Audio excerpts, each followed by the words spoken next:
Assalamualaikum Pak Presiden yang terhormat Bapak Prabowo. Ternyata di Riau ada bandara khusus juga, guys. Standarnya sudah internasional. Ini Pak, saya adalah penerima MBK untuk anak-anak saya. Kalau saran saya Pak, udahin aja Pak. Saya tahu Pak, saya berterima kasih Bapak menepati janji Bapak melakukan makan gratis untuk anak-anak, tapi yang di bawah itu jadi lahan basah Pak. Ini dapat 2 hari Pak, 2 hari. Ini isinya kayak gini Pak. Ini roti. Ini berapa ya? 1.500. Nah berarti ini kalau beli banyak ini 1.750. Dah ini berapa? 4.250. Terus ini apel yang asem banget, ini buat jus ini Pak. Ini 1.000 aja Pak ya. Ini ambil 1.000, 1.500. Tadi berapa? 4.750. Jadi 1.750 sama 1.500, 4.250 sama ini 5.000 Pak. 5.000 ini Pak dapat ini tahu kres ya kalau nggak salah. Ini isinya 3 biji Pak. Ini 1.000 Pak. Jadi 6.000 Pak.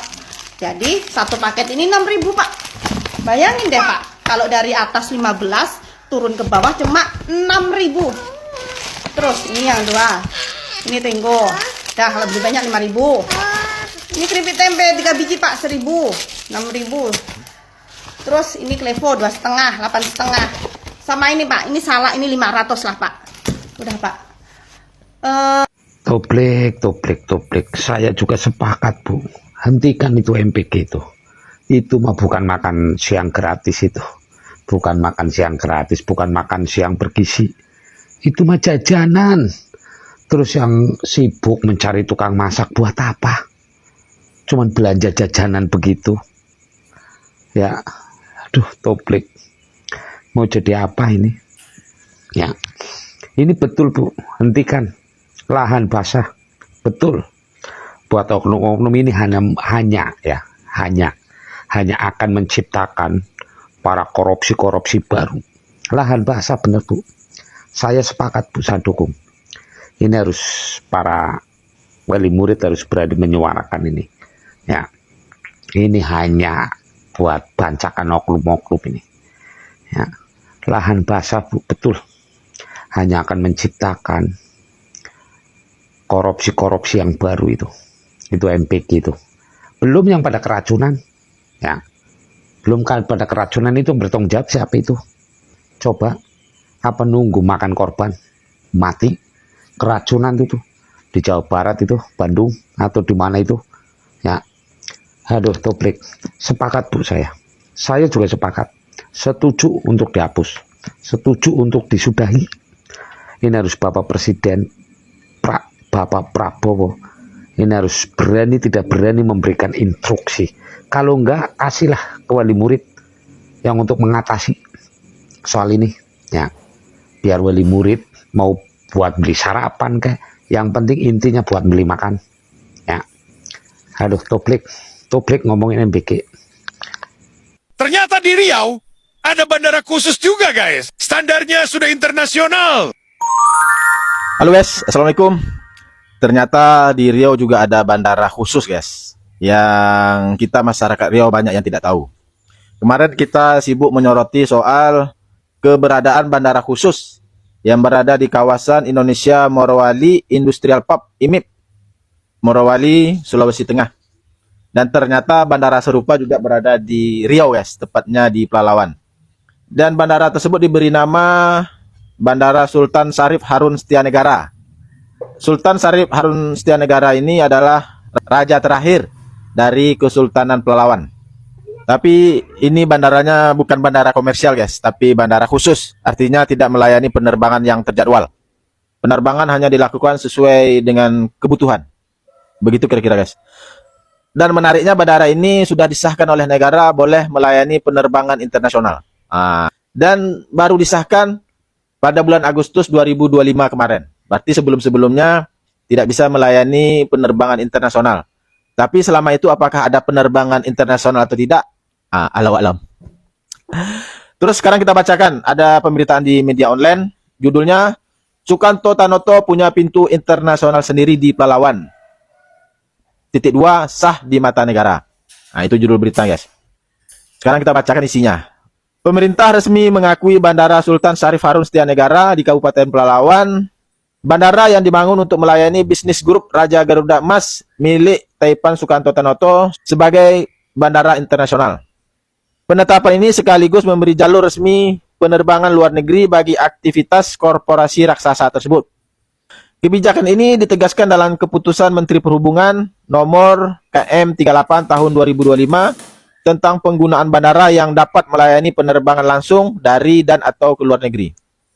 Dokumen yang diteken Menteri Perhubungan Budi Purwagandi pada 8 Agustus 2025 itu menetapkan 3 bandara khusus yang diperbolehkan melayani penerbangan internasional. Selain bandara yang berada di Pelalawan tersebut, 2 bandara lain adalah Bandara Wedabai di Halmahera Tengah, Maluku Utara, dan Bandara Indonesia Morowali Industri Park IMIP yang berada di Morowali, Sulawesi Tengah. Dengan kebijakan ini, ketiga bandara itu kini sah menjadi gerbang penerbangan langsung dari dan ke luar negeri. Bandara Sultan Syarif Harun Setianegara ini memiliki luas sekitar 100 hektar lebih dan selama ini menjadi pintu utama mobilitas korporasi Royal Golden Angel atau dikenal sebagai Raja Garuda Emas. Lokasinya berdekatan dengan fasilitas industri kehutanan dan perkebunan, termasuk PT Riau Andalan Pulp and Paper (RAPP) dan PT Asian Agri yang berada di bawah kendali grup Sukanto Tanoto. Dengan memperoleh status internasional, bandara itu kini memiliki mandat pelayanan berbeda dibandingkan bandara domestik. Izin internasional diproyeksikan untuk mendukung kegiatan angkutan udara non-berjadwal atau bukan komersial dalam rangka evaluasi medis, penanganan bencana, serta pengangkutan penumpang dan kargo untuk menunjang kegiatan usaha pokok perusahaan. Meski begitu, perluasan fungsi bandara korporasi menjadi internasional menuai perhatian publik karena menyangkut aspek pengawasan negara di jalur pemasukan strategis, sumber daya, dan logistik. Ya, kita khawatir juga guys, seperti apa pengawasan yang akan dilakukan oleh negara. Karena bandara domestik saja yang pengawasannya ketat dan berlapis, sering saja kita dengar adanya kegiatan-kegiatan kejahatan penyelundupan. Terus bagaimana dengan keberadaan bandara khusus ini? Dan seperti apa pengawasannya? Ini juga harus disampaikan kepada publik supaya tidak ada pikiran-pikiran negatif oleh masyarakat, terutama masyarakat Riau. Dah, itu aja. Ya, kira-kira bagaimana pelaksanaan MBG ketika bulan Ramadan? Begini menurut Kepala BGN Dadan Hindayana. Untuk Ramadan tetap dilaksanakan. Jadi kalau sekolah masuk, maka program makan bergizi tetap dilaksanakan. Tetapi mekanismenya berbeda seperti hari biasa, di mana kita akan berikan makan bergizi itu untuk dibawa pulang. Jadi untuk yang puasa bisa dimakan saat buka, untuk yang tidak puasa bisa dimakan sembunyi di sekolah. Salam logika. Makin sini program MBG atau makan bergizi gratis makin nggak jelas. Demi apa coba? Program MBG makan bergizi gratis tetap diadakan walaupun sekolah libur Nataru. Katanya para siswa bisa ambil MBG tersebut di sekolah. Hari libur ini loh Bu, anak-anak sepertinya lebih enakan libur daripada ke sekolah cuma ngambil MBG doang. Demi apa coba Bu kalau bukan demi para pengusaha dapur MBG? Sudahlah Pak, yang paling benar itu program MBG itu diuangkan. Uangnya diberikan kepada siswa per bulan, per minggu, gimana kek?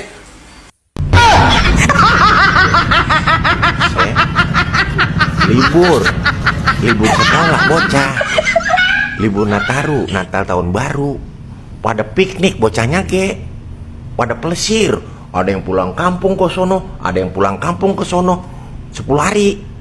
Ini MBG maksa banget. Terus katanya walaupun libur melindungi hak dasar anak, sejalan dengan amanat konstitusi. Bener banget ini Bapak DPR. Buset, ada duitnya kali ya. Lah sekarang kalau dapur MBG bocah pada libur dianterin ke sekolah, lah siapa yang mau makan? Sekolahnya lagi digembok. Apa mau nganterin ke rumah masing-masing? Emang pada tahu rumahnya di mana? Atau bocah lagi piknik, mak pulang dulu mak. Apa? itu ada MBG datang ke sekolah, buset. Begini amat ya negara ya.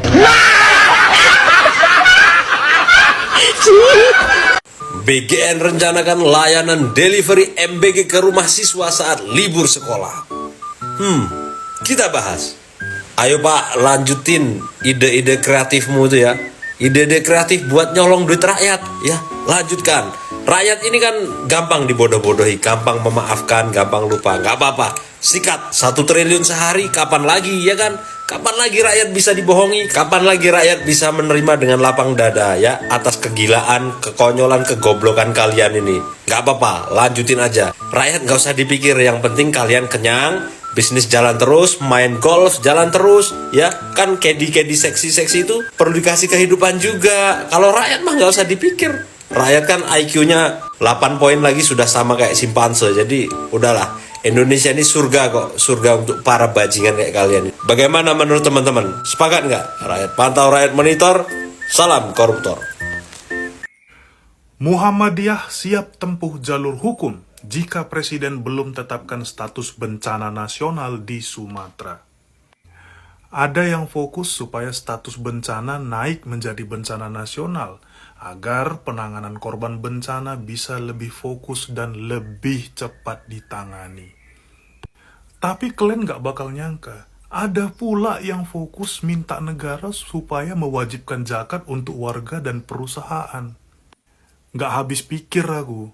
Gerasi Presiden Jokowi sepertinya ada misi untuk menyerang dan merusak nama saya, juga keluarga saya. Gimana? Ngerusak? Bukannya Pak Jokowi tadinya itu diam. Pak Jokowi nggak ada masalah apapun sama siapapun. Terus tiba-tiba muncul 3 anomali yang ngebahas soal ijazah palsu. Itu dimulai dari siapa? Dan dibalik 3 orang itu ada dalangnya. Dan Pak Jokowi itu udah paham lah permainan-permainan seperti itu, politik-politik murahan, recehan. Dan sekarang giliran semua udah hampir kebuka nih, malah keluar sendiri. Pak Jokowi ya tinggal nyebutin clue-clue saja, langsung cemas, langsung keluar loh, langsung kepancing loh. Saya minta agar supaya sebutan ya habaib untuk jama atau plural dari habib itu ditinjau ulang. Ini ini habib, ini kok ada seperti itu bagaimana? Ini sudah menyimpang dari ajaran Islam yang otentik. Tidak mengenal kasta dalam Islam. Tidak ada kasta seperti dalam sebagian agama lain. Atau jelasnya tidak perlu sebetulnya ada komunitas yang bernama habaib, jamak dari habib katanya. Habib, orang yang harus dicintai karena dia